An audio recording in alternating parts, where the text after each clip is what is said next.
Sebelum menggunakan MacBook Pro 14 inch 2021, daily driver gue adalah MacBook Air M1, yang mana sangat melampaui ekspektasi gue untuk ukuran sebuah laptop daily driver dari angle seorang casual user. Ketika MacBook Air M2 ini resmi meluncur dan ulasannya bertebaran di internet, gue tuh bingung ya, karena nggak sedikit orang yang justru komplain soal performa laptop ini. Sebaliknya, selama pakai Air M2 ini, gue merasa happy-happy aja, nggak ada kendala yang berarti. Gue Satish, and this is K2G. Kita lihat pengalaman penggunaan MacBook Air M2 ini seperti apa.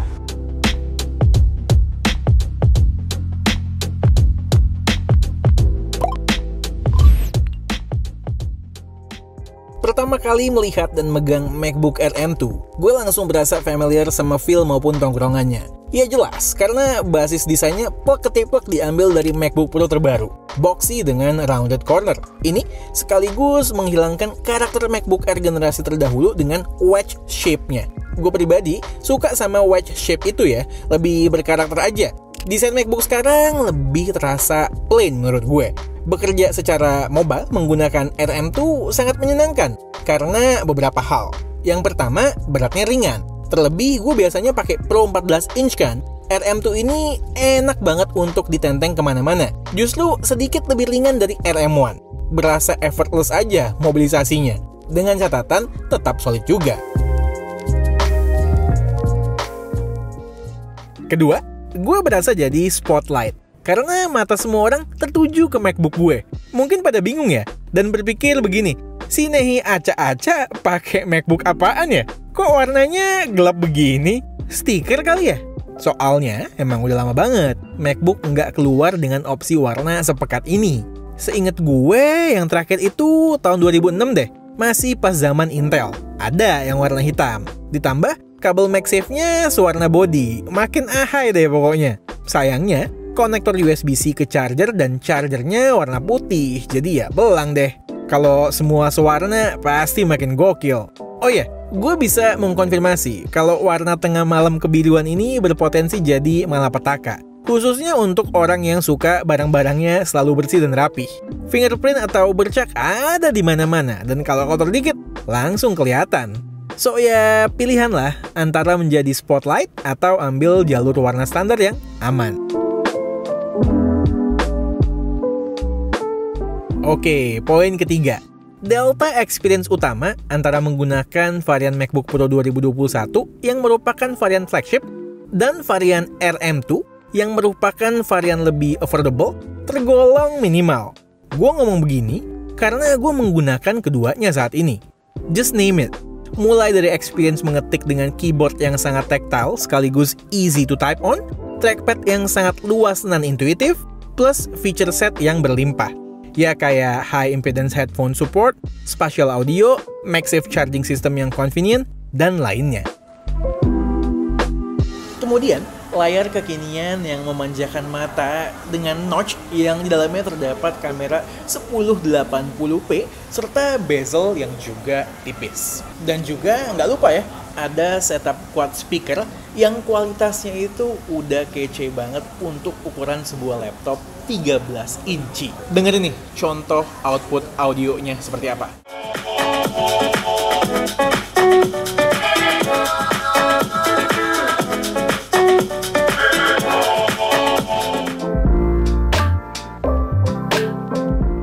Lanjut poin keempat, performa dan ketahanan baterai yang dahsyat. Gue heran ya, kenapa orang lupa kalau laptop ini tuh judulnya Air, yang mana mengutamakan portabilitas, bukan melulu soal performa. Problem utama soal laptop yang mengedepankan portabilitas dengan desain yang compact biasanya terkait ketahanan baterai yang cemen dan performa yang kurang. Kedua hal ini sudah di-fix Apple sejak MacBook Air M1, dengan ketahanan baterai yang gokil dan performa yang mewah untuk casual user. Gue pribadi most of the time nggak pakai laptop untuk heavy editing video K2G misalnya. Selayaknya casual user aja, browsing, nonton, word processing, sesekali lah light editing baik foto maupun video. Jadi ketiadaan fan buat mendukung sustain performance nggak krusial buat gue. Dan gue percaya ini berlaku untuk mayoritas orang yang bakalan beli MacBook Air M2 ini. Tapi untuk entusias atau pro user yang ingin tahu lebih jauh atau mempertimbangkan RM2, silahkan lihat benchmarknya dan simak experience gue ngedit video review RM2 ini di RM2 juga. Ngedit pakai full FX di timeline FCP-nya K2G, dilibas kok sama RM2. Bahkan ngedit montage video K2G di MacBook Pro Intel 16 inch high spec kami yang merupakan editing machine utama K2G saat ini justru nge-lag. Di RM2 enggak. Begitu juga dengan scrubbingnya. Meski RAM RM2 kami ini 8GB, justru lebih lancar loh ketimbang MacBook Pro 16 inch Intel dengan RAM 16GB. Padahal swap SSD-nya sampai 6GB loh. Tapi emang ya, playbacknya MacBook Pro 16 inch Intel di sini lebih lancar. Tetap ya, kalau mau aman untuk long run, ya nggak ada salahnya level up ke 16GB. Secara suhu dari pantauan gue, untuk RM2 ini mentok maksimal di 40 derajat Celcius di ruangan AC. Mantep kan?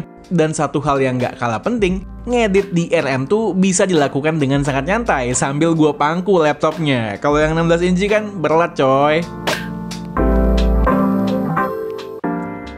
Terlepas menggunakan SoC M2 yang lebih fresh dan powerful, gue notice ketahanan baterainya mirip dengan MacBook Air M1 gue yang biasanya gue cas 2 atau 3 hari sekali layaknya iPad. Malah gue prefer bawa RM2 kemana-mana ketimbang iPad plus Magic Keyboard. Lebih berat iya, tapi gue tahu experience full-fledged computer yang gue dapatkan jauh lebih berharga di saat yang krusial. By default, untuk varian yang gue tes ini, yang mana bukan base model, udah dapet charger USB-C 35W dual port. Jadi bisa ngecas 2 device sekaligus.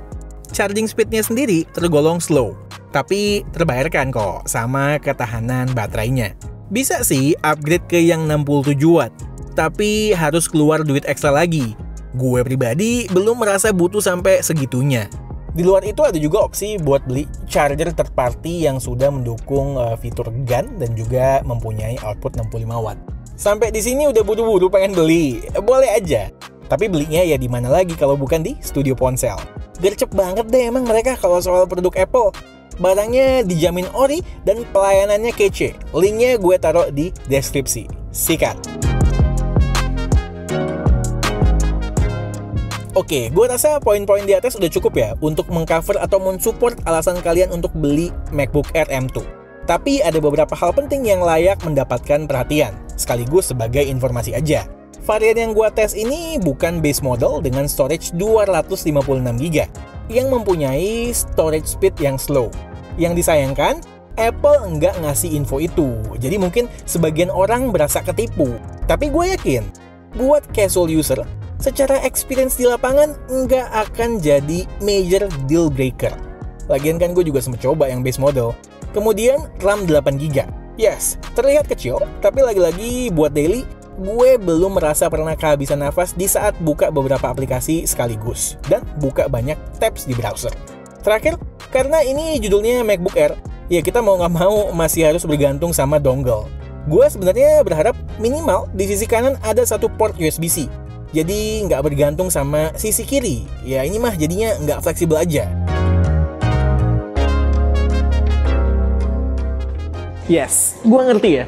Keputusan untuk membeli MacBook sekarang makin kesini makin membingungkan. Apalagi SoC-nya udah M-series semua, ya nggak? Saran gue, kalau kalian adalah existing user dari MacBook Air M1 dan merasa nggak ada problem dengan pengalaman penggunaan laptop tersebut, ya kalian nggak perlu upgrade ke sini, ya stay aja di situ. Terlebih kalau poin-poin yang gue sampaikan tadi tidak menggugah hati kalian. Sama halnya buat kalian para casual user yang sekarang lagi pakai MacBook Intel atau kalian yang mau jump ke ekosistem Apple, MacBook Air M1 itu masih betul-betul seksi dan logis untuk dijadikan pilihan. Lalu buat kalian yang menganggap dirinya adalah pro user dan menghasilkan duit dari laptopnya, menurut gue MacBook Pro 14 inch yang base model pun masih sangat logis dan capable untuk kalian jadikan pertimbangan. Untuk yang Pro ya secara spesifikasi eskalasi ke atas aja sesuai dengan kebutuhan kalian. Kalau MacBook Air M2 ini menurut gue adalah leburan antara MacBook Pro terbaru dengan MacBook Air terdahulu. Jadinya dia ini ya pas di tengah. Cocok buat kalian yang menginginkan sebuah experience MacBook kekinian namun tetap portable sekaligus reliable. Oke, sekian aja video dari gue kali ini. Gue Satish and this is K2G. Tunggu rasion-rasion kami yang berikutnya. Bye guys!